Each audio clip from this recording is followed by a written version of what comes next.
अभी लोग corona virus की बीमारी से लड़ ही रहे थे कि ब्लैक फंगस नाम के फंगल इन्फेक्शन ने सिर उठाना शुरू कर दिया।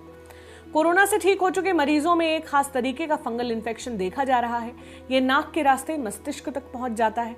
कई मामलों में इसे ठीक करने के लिए आंख तक निकालनी पड़ रही है। लोग इस इन्फेक्शन से इतने डरे हुए हैं कि इसके इलाज में इस्तेमाल होने वाली दवाई दुकानों से गायब होने लगी है। आइए जानते हैं कौन सी है ये दवाई, क्या इसे घर पर स्टोर करना सुरक्षित है। पहले जान लीजिए कि ब्लैक फंगस क्या है। ब्लैक फंगस या म्यूकोरमाइकोसिस एक रेयर फंगल इन्फेक्शन है। हालांकि कोविड के समय इसके कई केसेस देखने को मिले हैं। सारे कोविड पेशेंट्स में ये बीमारी नहीं होती है। दिल्ली में ENT specialist doctor Manish Arya का कहना है, वैसे तो इस फंगस के कण हमारे वातावरण में पहले से मौजूद होते हैं, हर खाने पर लगी फंगस की तरह ही होता है। लेकिन आपने देखा होगा कि फंगस ताजा खाने पर नहीं लगती। शरीर के साथ भी ऐसा ही होता है।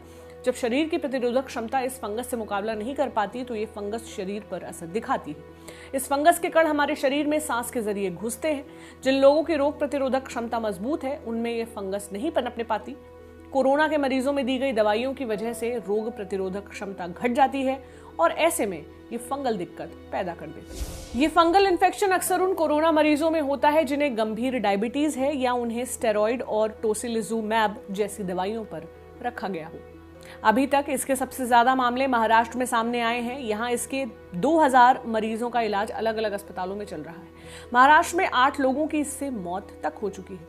महाराष्ट्र के अलावा गुजरात में भी तकरीबन 70 और ओडिशा, दिल्ली, मध्य प्रदेश और यूपी से तकरीबन 40 मरीजों में ऐसी शिकायत देखी गई है। ब्लैक फंगस एक इन्वेजिव फंगस है, यानी शरीर को चीरते हुए जाता है। ये ब्लड वेसल्स यानी धमनियों को क्रॉस करता है और उसे खत्म कर देता है।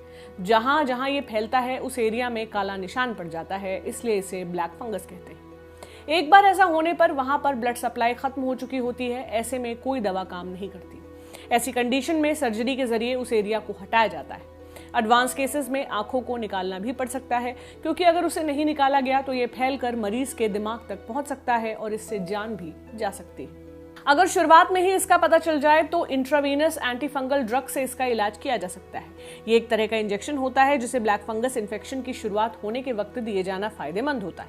कोरोना के जिन मरीजों में चेहरे के आसपास सुन्न हो जाना या चेहरे का सूज जाना, आंखों के आसपास सूजन होना, पलकों का नीचे बैठ जाना, दोहरी चीजें दिखाई देना, सिर, नाक या आंख में तेज दर्द होना जैसे लक्षण दिखते हैं तो ये ब्लैक फंगस के शुरुआती लक्षण हो सकते हैं। अब बात करेंगे उस इंजेक्शन की जो मार्केट से गायब हो रहा है। ब्लैक फंगस का इलाज करने के लिए एंटी फंगल इंजेक्शन दिया जाता है। ऐसा ही एक इंजेक्शन है एम्फोटेरिसिन बी। इस पीले रंग के इंजेक्शन की डिमांड इतनी ज्यादा है कि लोगों ने इसे जमा करना शुरू कर दिया है। इसकी वजह से मार्केट में इस दवा की कमी आ गई है। अब सरकार ने दवा कंपनियों से इसका प्रोडक्शन बढ़ाने को कहा है। नेशनल फार्मास्यूटिक प्राइसिंग अथॉरिटी के अनुसार भारत में यह दवा Bharat Serum and Vaccine, Wockhardt, Abbott Health Care, United Biotech, Sun Pharma और सिप्ला जैसी कंपनियां बनाती हैं। वेबएमडी नाम की वेबसाइट पर साफ बताया गया है कि इस इंजेक्शन का इस्तेमाल सिर्फ गंभीर तरह के फंगल इन्फेक्शन के लिए ही किया जाना चाहिए। इसके अलावा इसे साधारण तरह के फंगल इन्फेक्शन के लिए इस्तेमाल न करने की सलाह दी गई है। बात इसके दाम की भी कर लेते हैं। इस दवा की कीमत कंपनियों के हिसाब से अलग अलग है। इसकी कीमत 200 रुपए से शुरू होकर 5000 रुपए तक जाती है। लेकिन दवा की कमी की वजह से दिल्ली में मुंह मांगे दाम में मिल रही है।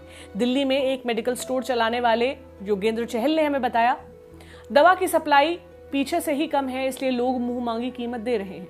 हमारे पास स्टॉक खत्म हो चुका है, अगले कुछ हफ्तों में आने की संभावना है। सवाल यह भी है कि इंजेक्शन को खरीद कर रखना कितना सेफ है जब लोग ये दवा स्टोर करने में लगे। एक्सपर्ट्स का मानना है कि दवा को स्टोर करना किसी समस्या का निदान नहीं है। दिल्ली में ईएनटी सर्जन पीएस गुडवानी कहते हैं कि वैसे तो किसी भी तरह के इंजेक्शन आदि को स्टोर नहीं करना चाहिए, लेकिन इस तरह का खास इंजेक्शन तो कतई नहीं रखना चाहिए। इन्हें एक खास तापमान पर स्टोर किया जाता है जिससे इसका असर बना रहता है। ऐसे में घर पर स्टोर किया हुआ इंजेक्शन फायदे से ज्यादा नुकसान पहुंचा सकता है। ये इंजेक्शन बहुत गंभीर फंगल इन्फेक्शन के मामलों में ही दिया जाता है।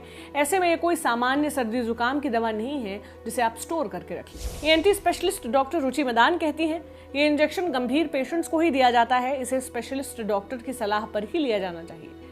ये ब्लैक फंगस जैसी जानलेवा बीमारी में काम जरूर आता है, लेकिन इसके तगड़े साइड इफेक्ट्स भी हो सकते हैं।